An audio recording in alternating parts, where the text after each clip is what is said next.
ส่องฟ้าหน้าผามีสีสดใสความมืดหายไปแสงทองส่องใสเข้ามาทั่วทั้งอาณาดินดาวมีความร่มเย็นความยากเข็นได้วางเว้นไปไกล วิทยาคารเทคนิคการทหารได้จัดพิธีปาฐกถาวันสถาปนาสาธารณรัฐประชาธิปไตยประชาชนลาวครบรอบ50 ปี และวันคล้ายวันเกิดประธานไก่สนพรหมวิหารครบรอบ105 ปี และวันสร้างตั้งวิทยาคารเทคนิคการทหาร20ธันวาคม 2013 ครบรอบ 12 ปี พิธีดังกล่าวได้จัดขึ้นในวันที่ 5 ธันวาคม 2025 โดยเป็นเกียรติเข้าร่วมและปาฐกถาของสหายพลจตวาแสงยืนรัศมีอำนวยการหัวหน้าการเมือง มีสหายพลจตวาปริญญาเอกฟองสมุทรพลธิราชอำนวยการหัวหน้าการทหารพร้อมด้วยบรรดาคณะภาคคณะอำนวยการคณะบรรษาทุกขั้นแขกตลอดฮอดนายและพลทหารและนักศึกษาทั่ววิทยาคารเทคนิคการทหารเข้าร่วมในโอกาสที่มีความหมายความสำคัญสหายพลจตวาแสงยืนรัศมี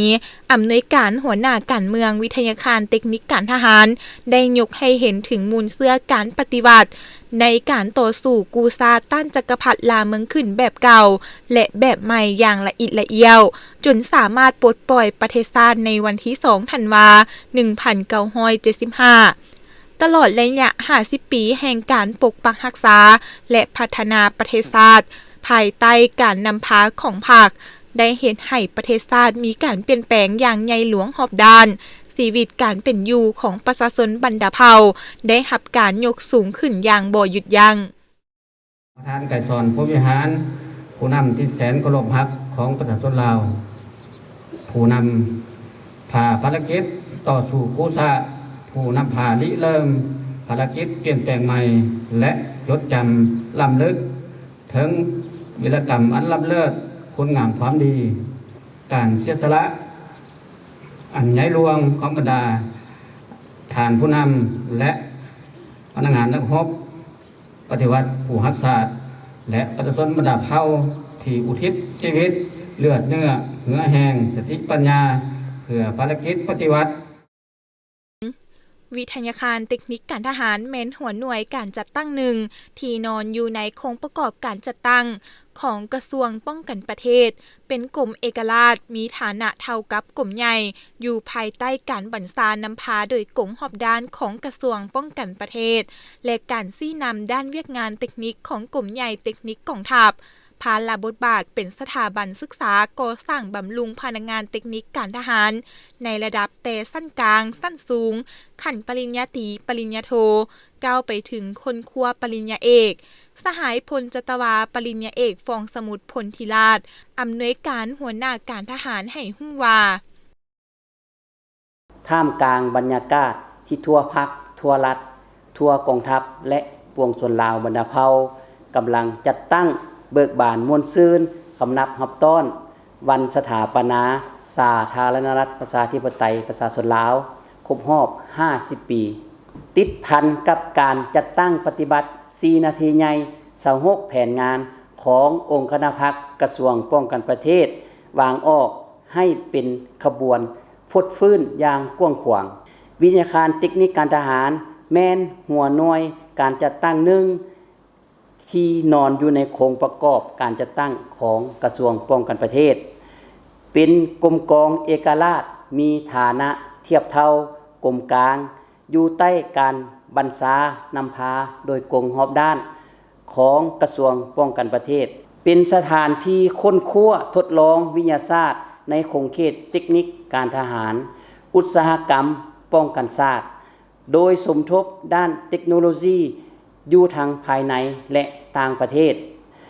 เป็นบ่อนก่อสร้างพนักงานเทคนิคในการค้นคว้าออกแบบดัดแปลงพาหนะอาวุธยุทโธปกรณ์เทคนิคในกองทัพตามโครงการของกระทรวงป้องกันประเทศและรัฐบาลมอบหมายให้เนื่องในโอกาสเฉลิมฉลองวันสำคัญของชาติของพรรค เฮาต่างหน้าให้คณะพักคณะอำนวยการวิทยาการเทคนิคการทหารขออวยพรให้การนำภาครัฐการนำกระทรวงป้องกันประเทศตลอดฮอดนายและพลทหารในกองทัพประชาชนลาวเว้ารวมเว้าเฉพาะแม่นพนักงานนักรบนักเรียนนักศึกษาในวิทยาการเทคนิคการทหารจงมีสุขภาพเข้มแข็งมีผลสำเร็จต่อหน้าที่การงานที่การจัดตั้งขั้นเทิงมอบหมายให้คณะภาคคณะอำนวยการและคณะบรรษาแต่ละคันได้ตั้งหน้าศึกษาอบรมการเมืองแนวคิดอบรมทาแทมุนเสื้อกองทัพปฏิบัติกองทัพประชาชนลาวในเงื่อนไขใหม่ติดพันกับการสุกยุกขบวนการจัดตั้งเก็บกำสภาพการเมืองแนวคิดของพนักงานนักรบในทั่วกรมกองของตนและจัดตั้งปฏิบัติมติของศูนย์กลางภาควางออกเว้ารวมว่าเฉพาะแมนมติกองประชุมใหญ่ครั้งที่6ขององค์คณะภาคกระทรวงป้องกันประเทศติดพันกับ4หน้าที่ใหญ่26แผนงานขององค์คณะภาคกระทรวงป้องกันประเทศให้ปรากฏผลเป็นจริงสหายพันเอกคำเผยธรรมณีวงศ์กรรมการคณะภาคหัวหน้าห้องการเมืองวิทยาการเทคนิคการทหารให้ฮู้ว่าและการจัดตั้งปฏิบัติมติกองประชุมใหญ่ครั้งที่6ขององค์คณะภาคกระทรวงป้องกันประเทศว่าเฉพาะแม่นการจัดตั้งพันขยายมติกองประชุมใหญ่ครั้งที่3ขององค์คณะภาควิทยาการเทคนิคทหารของพวกเราในนี้คณะภาคคณะอำนวยการวิทยาการเทคนิคทหารของพวกเราได้เอาใจใส่สุกยุเปิดขบวนการแข่งขันรักษาและพัฒนาประจำปีอยู่กรมกองของตนอย่างเป็นขบวนปิ่นอ้อมกับการเฉลิมฉลอง3วันประวัติศาสตร์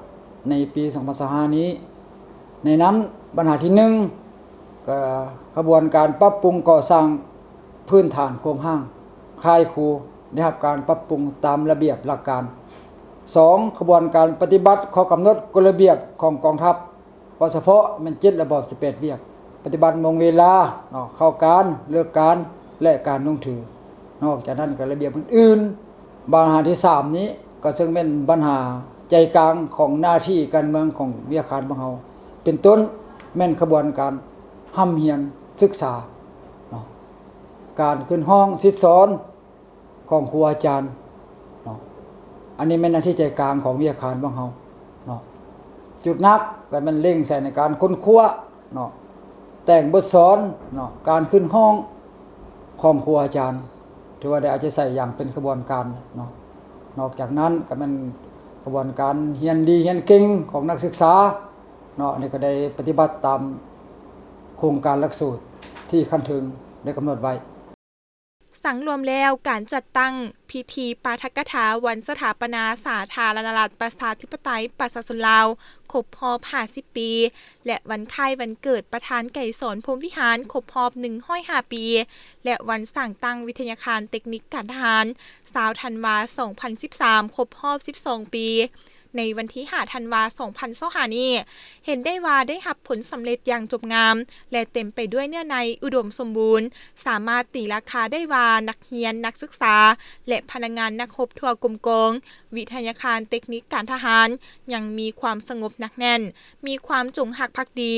บริสุทธิ์สัตย์ซื่อต่อชาติต่อภาคและประชาชนรักษาได้ทัดแท้มูลเสื้ออันดีงามของกองทัพนอกนั้นภายในงานก็ได้มีการหับชมการแสดงศิลปะวรรณคดีจากหน่วยศิลปะสมัครลิ่นของวิทยาการเทคนิคการทหารและมอบการย่องยอผลงานประเภทเหรียญไซแห่งงานให้แก่พนักงานนักรบที่มีผลงานดีเด่นตื่มอีก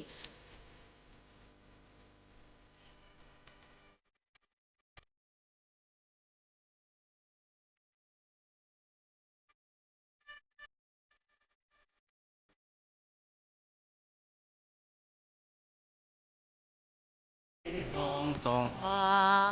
หน้าผามีสีสดใสความ